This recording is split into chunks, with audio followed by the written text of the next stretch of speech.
Theorem 3 हम continue करने वाले हैं।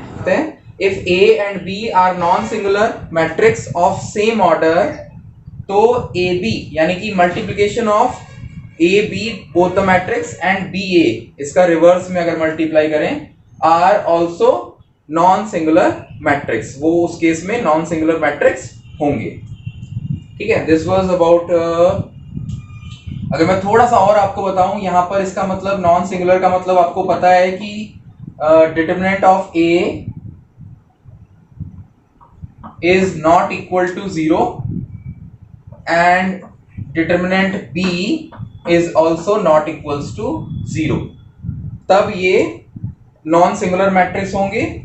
और this theorem says that AB is also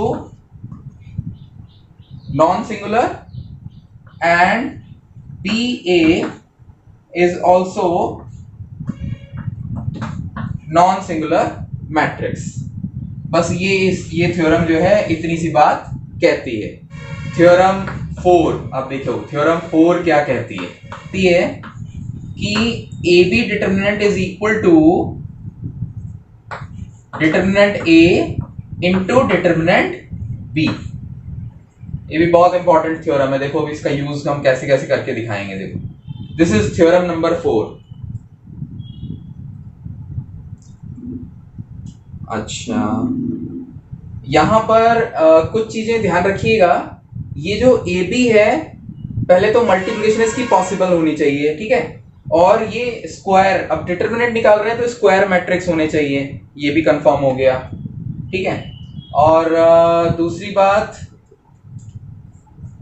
ये सेम ऑर्डर के होने चाहिए। A और B must be of same order, same order के होने चाहिए। या तो 2x2 ऑर्डर हो, या 3x3 ऑर्डर हो, या 4x4 ऑर्डर हो। आपके सिलेबस में केवल 3x3 ऑर्डर तक ही है, ठीक है। तो this is about theorem number 4,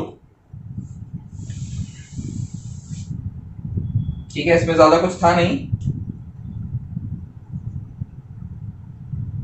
okay, एक रिमार्क यहां पे दिया है इन्होंने, दैट इज इंपॉर्टेंट। इस रिमार्क से एक बहुत इंपॉर्टेंट एक प्रॉपर्टी आपको पता लगने वाली है, ठीक है। तो बहुत अच्छा होगा कि हम उसको भी सुने अच्छे से। तो देखिए, आपको एक चीज पता लगी है अभी अभी। सबसे पहले आपको कल हमने बताया था कि adjoint A into A is equal to determinant AI। I is identity matrix. हम मान के चल रहे हैं ये सभी 3 ऑर्डर के हैं, ठीक है। तो इसलिए यहां पर हमारे पास ज्यादा कुछ बात नहीं रह जाएगी। अब हम क्या करते हैं, यहां पर बोथ साइड हम डिटरमिनेंट ले लेते हैं। यहां पर एक कंडीशन यहां पर इन्होंने बताई है कि डिटरमिनेंट A जो है वो नॉट इक्वल टू 0 होना चाहिए, यानी कि नॉन सिंगुलर मैट्रिक्स होना चाहिए ये। और अगर ये नॉन सिंगुलर मैट्रिक्स होगा आपके पास, तब वो वाली प्रॉपर्टी अप्लाई हो पाएगी जो हम अप्लाई करने वाले हैं। देखो सबसे पहले बोथ साइड डिटरमिनेंट ले लीजिए। देखिएगा ध्यान से, इससे ना कॉम्पिटिटिव एग्जाम्स में पूछे जाते हैं क्वेश्चन इससे रिलेटेड जो है। अब एडजॉइंट A भी एक तरह का मैट्रिक्स होता है और A तो मैट्रिक्स है ही, ठीक है। तो हमने दोनों मैट्रिक्स का यहाँ पे एक तरह से मल्टीप्लिकेशन ले लिया है। यहाँ पर इज इक्वल टू डिटरमिनेंट, और ये मैं डिटरमिनेंट के अंदर एक डिटरमिनेंट बना देता हूं, और I। अब यहां पर जो मैंने अभी थ्योरम बताई थी हम उसको यूज करेंगे। देखो क्या थ्योरम थी हमने करी कि दो मैट्रिक्स को अगर आप मल्टीप्लाई करेंगे तो आप उनको सेपरेट लिख सकते हैं। एडजॉइंट A और A का तो ऑर्डर हर हाल में सेम होता ही होता है, ठीक है। और तो आप इसको लिख सकते हैं एडजॉइंट A डिटरमिनेंट, और ये भी डिटरमिनेंट बन गया आपके सामने,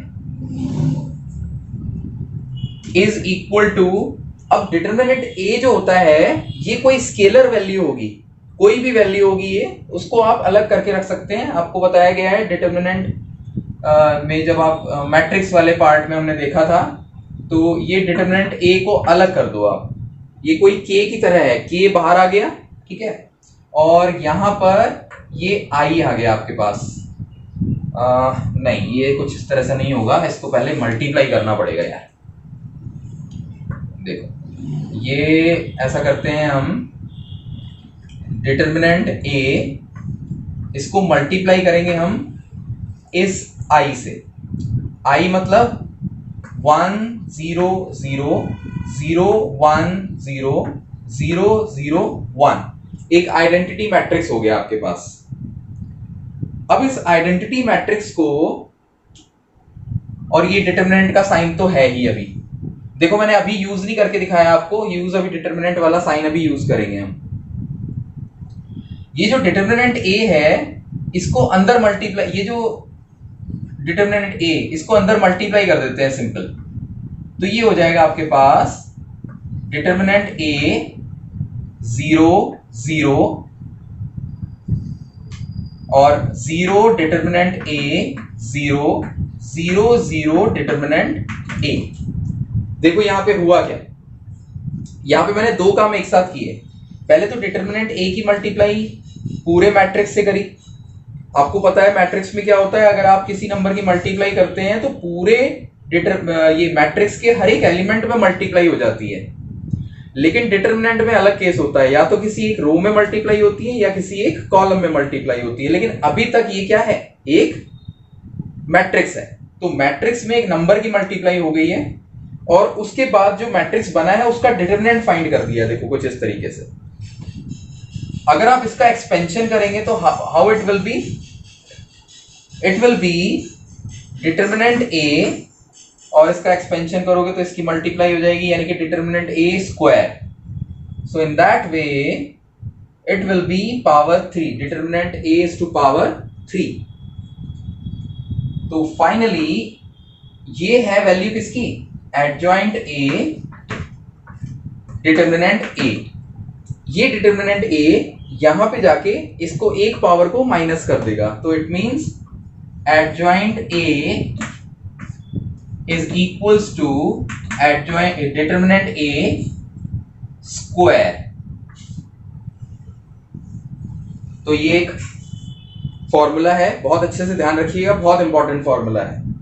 अब इसको मैं थोड़ा सा जनरलाइज करके अगर आपको दिखाऊं, ये था, मैंने आपको बताया था स्टार्टिंग में ही, ये 3/3 ऑर्डर का है। ये सभी जितने भी हम केसेस ले रहे हैं सभी 3/3 ऑर्डर के हैं। अगर ये होता हमारे पास n ऑर्डर का तो एक जनरल सा एक फॉर्मूला बन जाता है। थोड़ा सा जनरलाइज कर देते हैं इस फॉर्मूले को कि adjoint A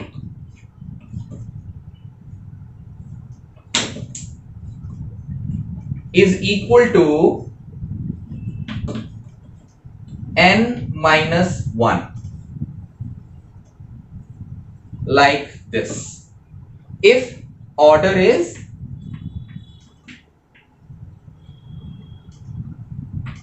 n।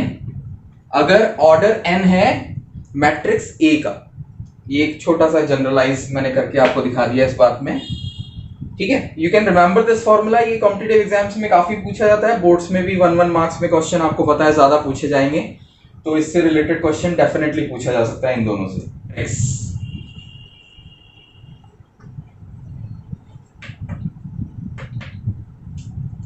A is invertible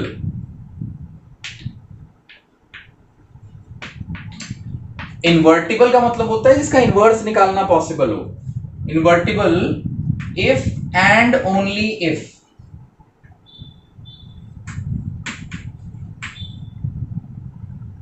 and only if A is non-singular।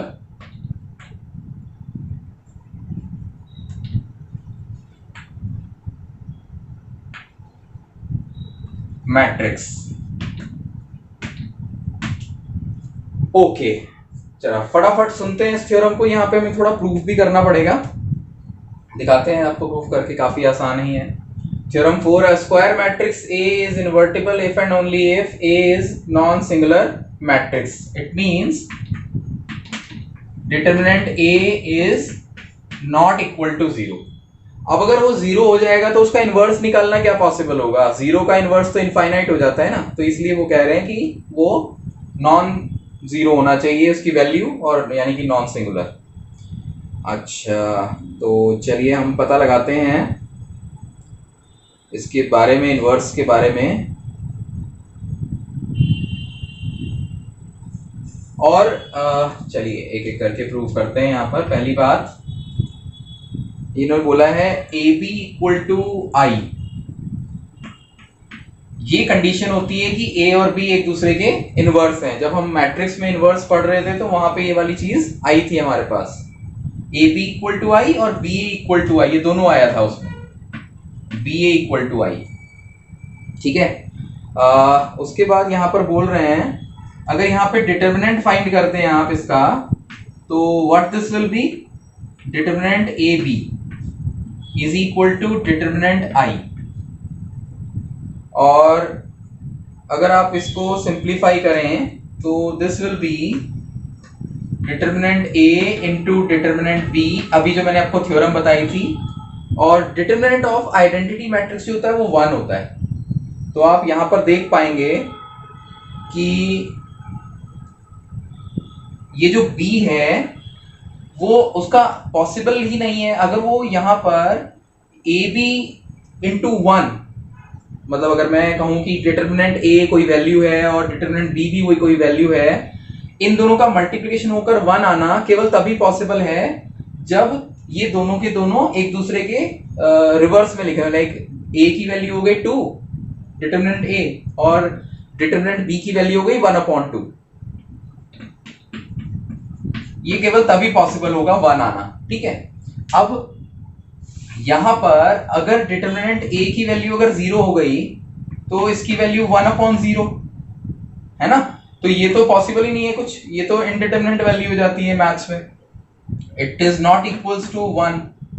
तो इसलिए कहा जाता है कि यहां पर डिटर्मिनेंट ए जो है that must be not equals to 0, must not be equal to 0, या तो ऐसा कह दीजिए, it means A is non singular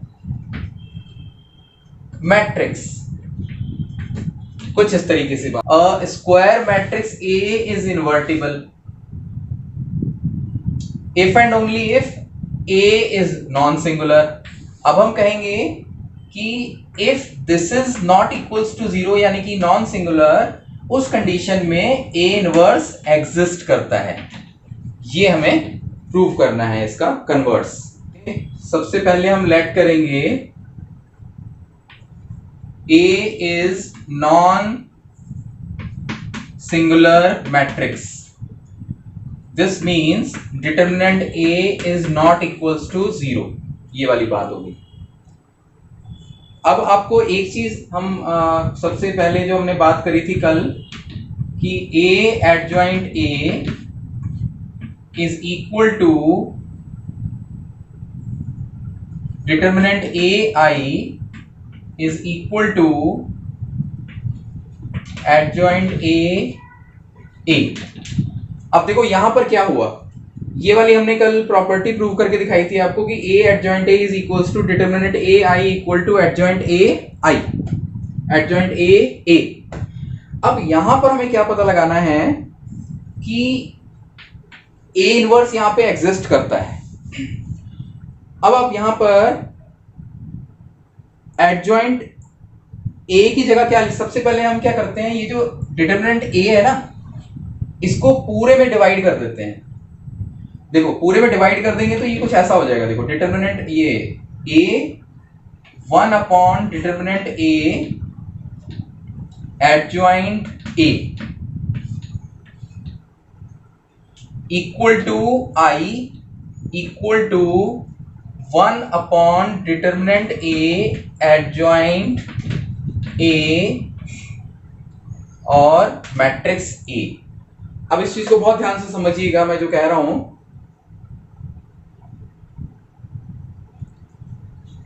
आपके पास ये एक मैट्रिक्स है और ये भी एक मैट्रिक्स है। और इन दोनों को मल्टीप्लाई करके क्या आ रहा है आपके पास, आई।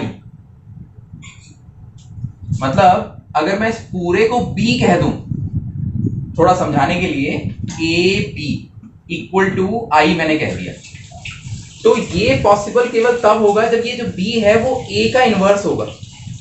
ये केवल मैंने समझाने के लिए लिखा है। तो यहां पर इसका मतलब ये हुआ कि ये वाला जो बी पार्ट है, मतलब ए बी इक्वल टू आई, और इसको मैं कह देता हूं ये बी ए, ये भी आई के इक्वल है। It means B is A inverse. और बी है क्या, बी है 1 अपॉन डिटर्मिनेंट ए एडजॉइंट ए।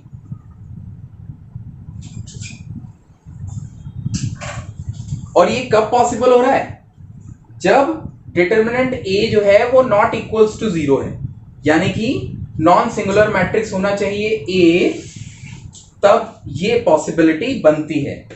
क्योंकि 1 अपॉन डिटर्मिनेंट ए, यानी कि डिटर्मिनेंट ए जो है वो नॉट इक्वल्स टू 0 होना चाहिए। अदरवाइज अगर वो 0 हो गया तो 1 अपॉन 0 क्या लिखोगे आप, वो तो इनफाइनाइट हो जाएगा। इनफाइनाइट से मल्टीप्लाई करेंगे तो you are not going to get a feasible value. Maths में ऐसी कोई वैल्यू नहीं आपको मिलने वाली जो कि एक्सेप्टेबल हो।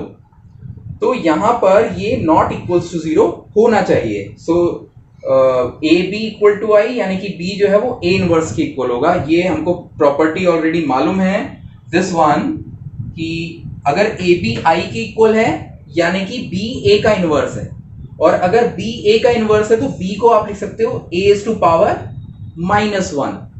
और यहां पर हमने बताया आपको कि ये जो बी है that is 1 upon determinant A adjoint ए। तो हमने यहां पर इसकी वैल्यू, ए इनवर्स की वैल्यू हमको पता लगा दी हमने कि ये है 1 अपॉन डिटर्मिनेंट ए एडजॉइंट ए। ये एक फॉर्मूला है, ये काम आता है, it is very important, most important अगर मैं कहूं आपको, ये मोस्ट इंपॉर्टेंट फॉर्मूला है, ठीक है। और ये वाला फॉर्मूला ए इनवर्स निकालने के लिए यूज में आता है। एक मेथड तो हमने मैट्रिक्स मेथड सीखा था एलिमेंट्री रो ऑपरेशन से, एक होता है ये डिटर्मिनेंट वाला मेथड, इसमें ये वाला फॉर्मूला लगता है, ए इनवर्स पता लग जाता है। A B whole inverse is equal to B inverse A inverse. Invertible matrix होना पॉसिबल, पहले इन्वर्टिबल होने चाहिए, उस केस में ये वाला फॉर्मूला एप्लीकेबल होता है। अगर ऐसे में ही मान लो 3 मैट्रिक्स हैं आपके पास जिनको आपको मल्टीप्लाई करना है, तो ए बी सी सपोज ऐसे पावर -1, तो फॉर्मूला बन जाता है c -1 b -1 और a -1। देख रहे हो, रिवर्स हो जाता है। जैसे कि ट्रांसपोज में भी ऐसा ही होता है, वहां भी रिवर्स हो जाता है, यहां भी एग्जैक्टली ऐसा ही होता है। ठीक है, यहां तक काफी है। अब हम एक्सरसाइज 4.5 स्टार्ट करेंगे। तो आज बहुत बढ़िया थ्योरम हमने सीख ली है। थोड़ा सा कल वाला जो पार्ट है उसको हम यूज करेंगे। जैसे एडजॉइंट निकालना हमने कल सीखा था, ठीक है। तो exercise 4.5 start. Question number 1, find adjoint of each. Find adjoint, A कह देता हूं मैं इसमें, यहाँ के ए मैं ले लेता हूं, इस मैट्रिक्स का जो नाम है वो capital A. So it is 1 2 3 4। अब पहला क्वेश्चन सॉल्व करना बनता है इसलिए मैं कर रहा हूं, अदरवाइज ये क्वेश्चन बहुत ही सिंपल है। एडजॉइंट निकालना it's very simple to find. तो सॉल्यूशन क्या बनेगा इसका, देखो सबसे पहले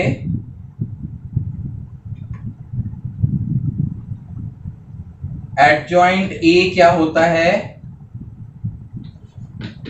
ट्रांसपोज ऑफ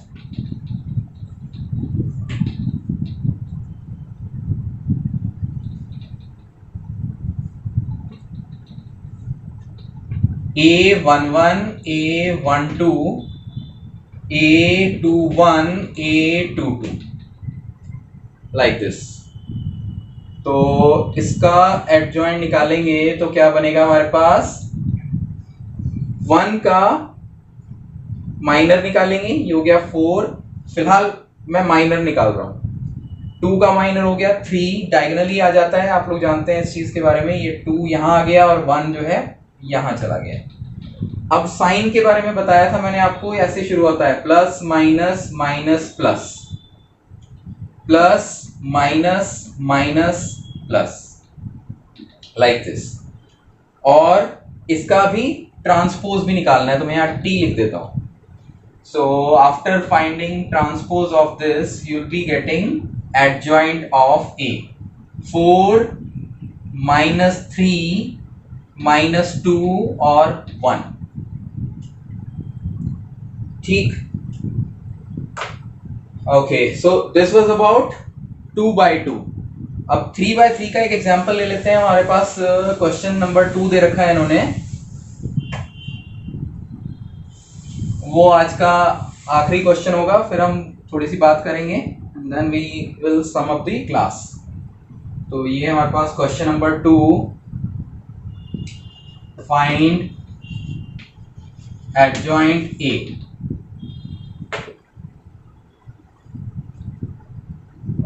मेरे ख्याल से क्लास के लिए टाइम कम पड़ेगा, मतलब बातचीत नहीं हो पाएगी। चलिए थोड़ा सा मैं क्वेश्चन थोड़ा सा बता देता हूँ, इसको चलो कंप्लीट नहीं करूंगा मैं, आपके लिए थोड़ा सा करके बता देता हूँ।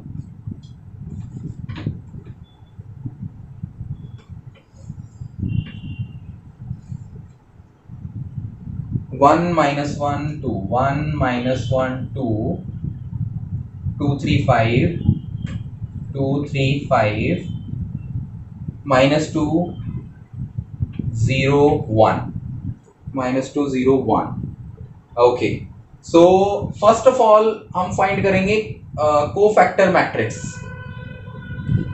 Solution cofactor matrix. अब कोफैक्टर मैट्रिक्स कैसे पता लगाया जाता है, देखो कोफैक्टर मैट्रिक्स। तो कोफैक्टर मैट्रिक्स में क्या क्या एलिमेंट्स आ जाएंगे वो हम लिख देते हैं यहां पर। देखिए 1 का कोफैक्टर क्या होने वाला है, 3 1 जा 3 माइनस 0 यानी कि केवल 3। माइनस 1 का cofactor, hide corresponding row, corresponding column, you will be finding 2 1 are 2 plus 10 12। 2 के corresponding अब हाइड कीजिए, 2 0 0 माइनस माइनस प्लस 6। सिमिलरली 2 देखते हैं, माइनस 1 और 3 के corresponding हाइड करें, 1 0 1 1 जा 1 प्लस 4 5, और 5 के कॉरस्पॉन्डिंग देखें तो 1 0 0 माइनस 2। अच्छा, माइनस 2 के कॉरस्पॉन्डिंग देखें, माइनस 5 माइनस 6, माइनस 5 माइनस 6 कितना हुआ, माइनस 5 माइनस 6 माइनस 11। 0 की कॉरस्पॉन्डिंग देखेंगे, 5 माइनस 4 यानी कि 1, और 1 की कॉरस्पॉन्डिंग देखेंगे, ये हो जाएगा 3 1 जा 3 प्लस 2। ठीक है ना, आपको क्लियर हो रहा होगा। एक छोटा सा मैट्रिक्स नजर आ रहा है, 1 माइनस 1 2 3, इसको एक्सपेंड करेंगे, केवल बहुत छोटा सा काम है यहाँ पर। ठीक है, अच्छा अब इसके बाद हम क्या करेंगे, ये हमको कोफैक्टर मैट्रिक्स मिल गया है। अभी कोफैक्टर मैट्रिक्स, ये कोफैक्टर्स का मैट्रिक्स नहीं है, अभी यहाँ पर मैं साइन चेंज करने हैं। साइन चेंज करने का रूल होता है plus minus plus, minus plus minus, plus minus plus. अब जहां पे मैंने प्लस बोला है वहां साइन चेंज नहीं करेंगे, जहां मैंने माइनस बोला है वहां साइन हम चेंज करेंगे। तो यहां पे शुरू कर देते हैं, plus minus plus minus plus minus plus minus plus, that's it. ये अभी निकल के है कोफैक्टर मैट्रिक्स। अब हमें एडजॉइंट ए जब निकालना है तो इसको ऐसे लिखेंगे, देखो adjoint A is equal to, जो ऊपर मैट्रिक्स मैंने बनाया है ना इसका केवल ट्रांसपोज करना है हमें, छोटा सा काम, 3 -12 6 1 5 -2 -11 -1 और 5। This is adjoint A. ये आ गया जी आंसर।